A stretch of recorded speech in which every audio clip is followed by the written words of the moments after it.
예, 안녕하십니까. 자, 또 적천수천미예요. 억부론이죠. 이 억부론도 역시 무게중심 체형론으로 정단대마가 저고 만든 무게중심 체형론으로 좋아요. 적중할 수 있어요. 그러나 오늘 컴퓨터에서 프로그램에서 읽지 못하는 것이 한 두서너 개 나와요. 그 이유 사화하고 축토하고 이것은 화는 화인데 사유축 근국을 이루기 때문에 이 사화는 믿을 게 못 돼요. 화가 아니에요. 오화 같은 건 확실히 믿을 수 있어요. 축도 이게 물을 먹으면 축이니 수가 용신이다라고 하면 이 축도 파랗게 나와요. 그러나 토는 토예요. 그래서 오늘 프로그램에서 양해를 구해야 될 것이 한 두 군데 나와요. 사화가 변절을 했어요. 사유축 근국을 하고요. 그리고 축토가 들어와서 토가 챈데 토가 너무 많은데 인수로 신금일주에 축이 또 들어와서 그때 죽었다는 사주가 있어요. 그래서 프로그램에서 지금 읽지 못하는 게 있다는 걸 미리 전제하에 말씀을 드리고 대운도 일일이 세세히 살펴야 된다. 역시 철저 선생님은 참 설명을 잘 하시죠. 자, 하지장이에요. 이제 마지막이에요. 모두 하지장은 6개의 6개인가요? 그렇죠. 6개의 단원이 있어요. 하지장. 어떻게 하면 알 수 있겠는가라는 거예요. 뭐를 알아? 부. 저 사람이 부자인가 가난한가를 알 수 있는 거예요. 그러면 어떻게 해야 돼요? 재기가 통문해야 돼요. 부. 또 저 사람이 귀한가를 하려면 어떻게 해야 돼요? 관성이 돌아다 봐야 돼요. 관성이 일주를 보호해 줘야 돼요. 그럼 이거의 반대인 빈이죠? 빈. 이건 뭐예요? 재성이 제대로 역할을 못할 때 빈하죠. 그리고 빈천. 이건 뭐예요? 반대로 관성이 불영 나타나질 않는다든지 또 제 기능을 못하고 오히려 일주를 공격을 한다든지 하면 천하게 되죠. 그 다음에 길. 저 사람이 사주가 어떻게 저렇게 길할까 라고 하면 용신을 봐라. 용신을 봐라. 또 흉. 이거는 용신이 또 배반하는 거죠. 그리고 수. 오래 사는 거죠. 약자를 쓸게요. 수. 이것은 뭐예요? 그 사주가 넉넉함과 인정이 있겠는가 이런 걸 보라는 거예요. 사주에 여유가 있어야죠. 그래서 요. 오늘 이거예요. 하지 긴 요. 저 사람이 어떻게 하면 일찍 죽는 것을 알 수 있을까라는 거예요. 그것은 기탁신고예요. 기운이 탁하고 신고, 신이 메마른 거예요. 이 기탁신고에 대해서 바로 철저 선생님께서 설명을 하세요. 자, 봅시다. 임시왈. 기탁신고의 명은 이예요. 이거 여기 아닙니다. 바꿀 역자가 아니라 쉬울 이자예요. 쉬운 가운데서 난간, 어렵게 봐야 되는 것이다 라는 거예요. 이거 난자가 있잖아요. 그래서 우리가 시험을 보는데 난이도라고 하죠. 이렇게 쓰죠. 난이도. 어렵고 쉬운 것. 근데 쉽고 어려운 것이죠. 난이도. 그래서 쉬울 이자로 읽어야 됩니다. 쉬운 가운데서도 어렵게 보인다라는 거예요. 기탁신고자에서 설명해요. 가, 분, 나누어서 말할 수 있다라는 거예요. 언제라는 거예요. 탁자는 한자로서 만들 수 있는데 그냥 약자로서 논한다. 약하다는 것을 말하는 것이다. 탁이란 그렇다는 거예요. 그러면 기가 약하다라는 건 뭐예요? 일주가 신령을 하든지 용신이 천박하든지 기신이 심중하든지 재간과 더불어 시지가 서로 쳐다보질 않는, 비춰주질 않는다든지 연지와 더불어 일지가 불화한다든지 충을 반기는데 불충을 한다든지 합을 꺼리는데 반대로 합을 한다든지 행운과 더불어 희용신이 무정하다든지 반대로 더불어 기신이 기신과 결당을 한다든지 비록 이럴 때는 오래 살지는 못하지만 자식은 있을 것이다 라는 거예요. 그리고 두 번째 신고자. 정신이 메마른 거죠. 신이 메마른 자는 신약하면서도 인수가 태중해요. 예, 이게 세 번째 사주가 그럴 거예요. 두 번째 사주인가요? 세 번째 사주. 그래요. 딱 인수가 태중한 것도 종황을 못해요. 왜? 종하려고 하면 그거에 반대되는 오행이 있어서 종황을 못해요. 그럼 할 수 없이 그걸 바라고 살아야 되는데 참 대운도 그렇게 따라주질 않는다라는 거예요. 신앙하면서 극설이 전무예요. 이것 강한 거죠. 네, 그래서 신앙하면서도요. 그러나 인성을 또 그리고 인성을 중히 용신으로 쓰려 하는데 아주 필요로 하는데 재성이 괴인을 해요. 재성을 참 이거 제극이라는 거 참 안타깝죠. 신약하면서 인성이 없는데 중첩해서 식상이 있어요. 이건 큰일 날 일이죠. 그래서 인성이 있어서 식상을 잡아줘야 되는데 그러지도 못해요. 혹 금국에서 금이 있는데 일주가 금이겠죠. 금은 차고 물은 얼었으며 토가 습해요. 혹은 화염하고 토조하는데 나무는 메말라요. 이것이 모두 일찍 죽으면서 자식이 없는 경우다라는 거예요. 그럼 철철 선생은 벌써 이 사례가 예를 든 게 두 가지니까 2개 아니면 4개의 사례 명절 주셨어요. 그 이유 오래 살진 못하나 자식이 있는 사람 2사주, 자식도 없고 일찍 죽은 사람 2개, 이렇게 사례 명절 주셨다는 거죠. 아주 치밀하신 분입니다. 이번 이제 옛날에 지금 같으면 진짜 이거 논문을 써도 아주 치밀하게 하나의 틀이 꽉 잡혀서 논문을 쓰고 계세요. 참 대단하시죠? 네. 자, 을축, 의류, 병진, 신유 이래, 신묘 이래요. 이 병화 일주가 3개의 인성을 두고 있다고 하죠. 네, 그러나 이게 배반을 해요. 축유 궁극을 이루고요. 묘진 해서 이게 금인데 철철 선생은 어떻게 설명하시냐? 이렇게 합을 한다고 하세요. 이 진토가 배반을 했다고 하시죠. 그러나 저는 묘진, 축유라고 해도 관계는 없는데 일단 사주가 이게 뭐죠? 을목에 뿌리가 안 된다고 말씀을 하세요. 자, 그래서 배반은 여기서 하고 이 사화 때문에 문제가 생기는 거예요. 사유축 금국을 이루어서 이때 죽었다고 해요. 그리고 이때 자식을 낳고요. 자, 보실까요? 차조, 3인부신, 3개의 인성이 일주를 돕고 있다라고 해요. 근데 여기 뭐 간목이나 이런 게 있었으면 이건 비원목에, 을목에 이거 인성이, 말로만 인성이지 이게 참 안 됐죠. 진유, 합의불충, 이거부터 건드리시는 거예요. 합하면서 충이 안 된다는 거예요. 느충. 사주무수, 수가 없어요.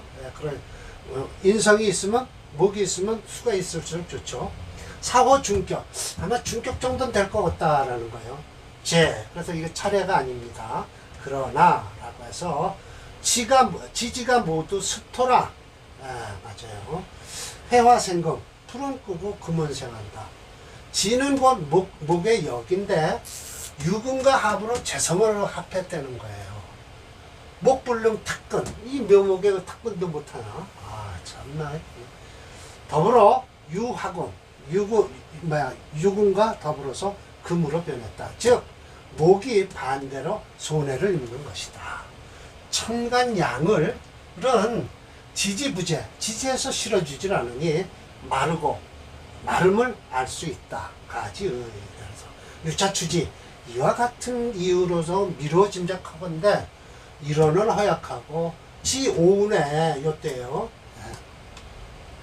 요 운에요. 오운에 그래도 뭐죠? 파유, 그러니까 유금을 깨뜨리고 묘목을 호위해서 득일자, 자식을 하나 낳지만 신사, 이게 배반한 거예요. 사화가 전에 금국 괴인하니 인성을 깨뜨리니 원신의 기운이 대상 크게 상했다. 재성으로 모여서 즉 재성이 극이 필반, 지극히 지극함으로써 인성을 깨뜨리는 거예요. 그래서 반대로 반대가 이루어졌으니 부부쌍망, 부부가 둘 다 죽었다라는 것이죠. 참 안타까운 사주예요. 이 명조는 지지로 유축 반합국을 이루고 묘진 반학걸리로 금목 상전하는 중에 원력을 득장 금세가 가요. 일주가 약해졌다. 때문에 인비가 용신이 되는 경우가 있으나 신사대운에 사화가 배반하여 맞아요. 전에 금극 괴인하니 즉 원기가 대상했다. 재성으로 모이면 즉 재가 반드시 커질 것이니 괴인이 되죠. 그래서 부부가 쌍망하다라는 거예요. 이 명조는 역평자의 논문 중 수요목에 있는 사례 명조다. 논문에서는 다음과 같이 설명했다. 그런 거 설명해 볼 필요 없고요. 자, 사례 명조 몇 번일까요?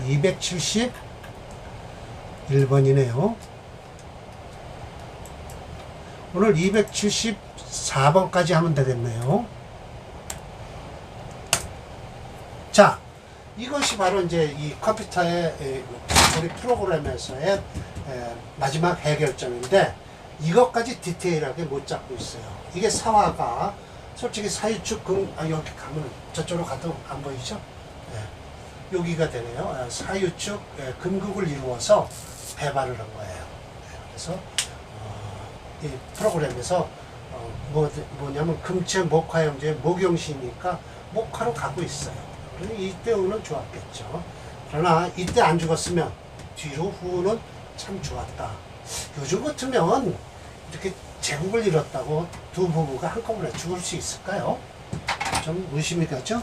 첫째 선생님의 뻥이 좀 심하신 것 같아요. 272번 갑니다. 이렇게 하면 딱 되네요.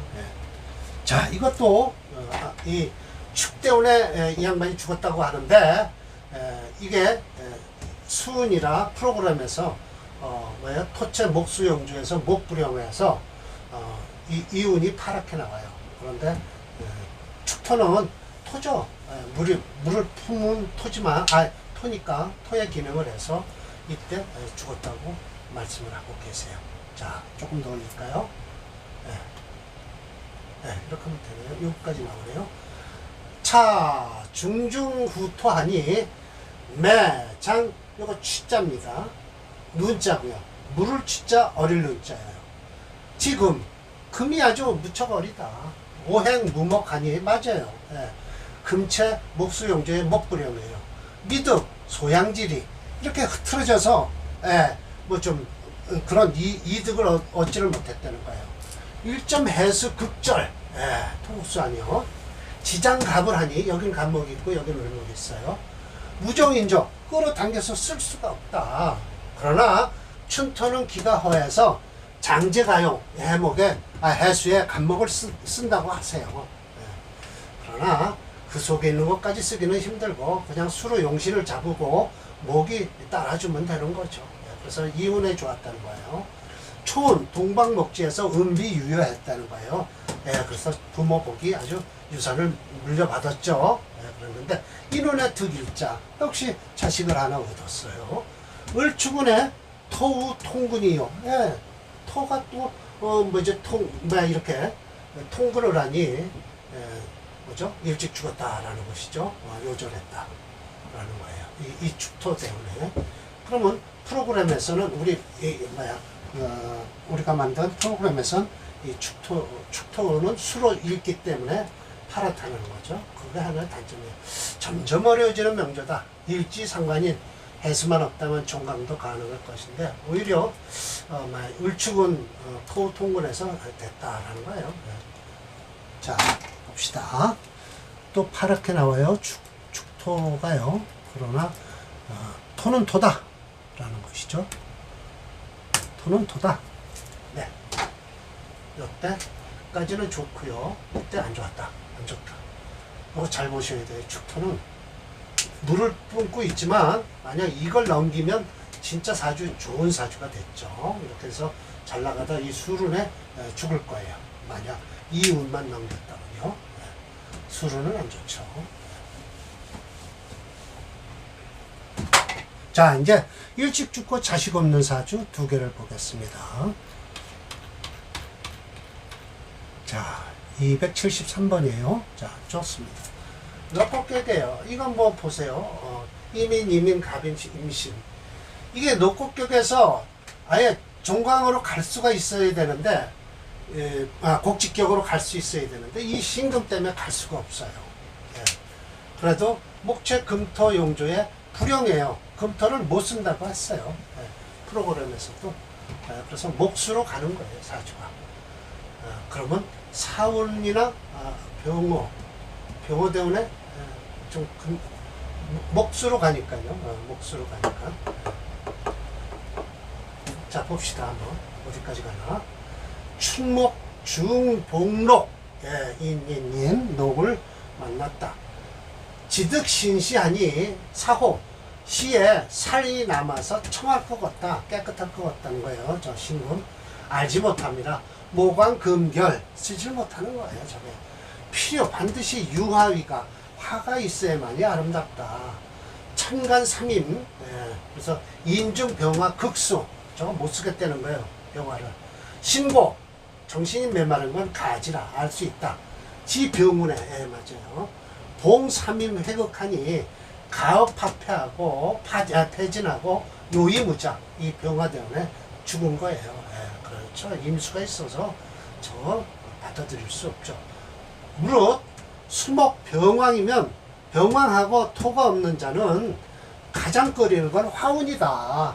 그래서 즉 불상신 일주는 다치진 않지만 형모 이상, 형모가 참 이상하게 생기더라. 만약 일반적으로 논에서 반드시 신금을 쓰겠다라고 해서 신금을 써서 병화가 극금지고 했다라고 하는 것은 아니다. 만약 병화가 금을 극해서 해가 됐다면 요 앞조에 요 사운에는 오히려 인사형이 되잖아요. 김극신금 하는데 이때는 그냥 또 사명이 되지 않냐. 근데 오히려 이때는 아름다웠다라는 거예요. 그러니까 벌써 보세요.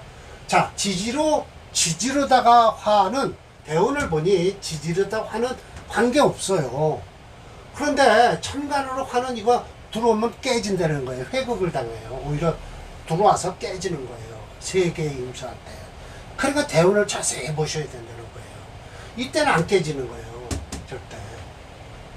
오히려 인사형이 되는데 왜 인사형이란다. 인사형도 되네요. 인사신 사명이네요. 사명이 되는데도 괜찮았는데 왜 병화대운에 죽었냐. 병화가 들어와서 임수한테 당한 것이다 라는 거죠. 맞습니다. 인월의 갑인일주 천간의 삼임이 투출해 강한 것을 합시다. 중주자는 이 강한 목수의 유일한 시지에 있는 신금을 대적할 수 없다고 오직 토와 화를 이용해서 용신을 취할 것을 주장한다. 물론 곡직격은 불가해요. 왜냐하면 시지의 편간인 신금이 있기 때문에 이건 곡직격은 될 수가 없어요. 그렇죠.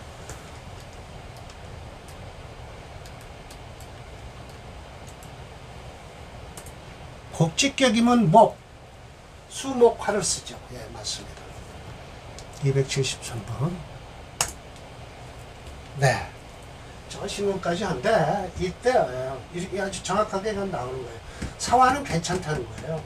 이때는 관계없는데 병화 때문에 세계의 임수가 돌아가면서 그거라니 죽게 됐다는 것이죠. 자식도 없이 죽은 거예요.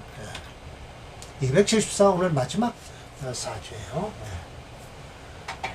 인수격이에요. 신축, 계유, 계축 이렇게 되죠. 인수격. 금체예요. 금이 강해요. 엄청 강하죠. 화목용에서 불용해요. 수로 가요. 금수로 가요. 금체니까 토금수로 가야 돼요. 차는 중중수토에서 첩첩한금, 첩첩하게 금이 차다. 이게 아주 미리 설명하신 대로 흐르는 거예요. 그러나 화는 없어요. 화는 없고 그만하다.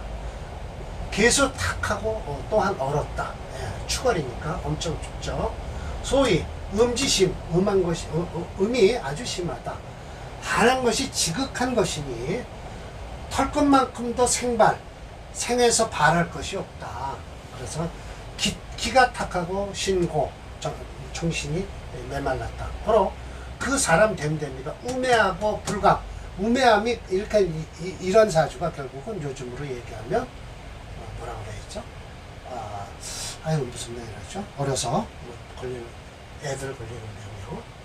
아이고, 뭐라 그러냐. 일사무성.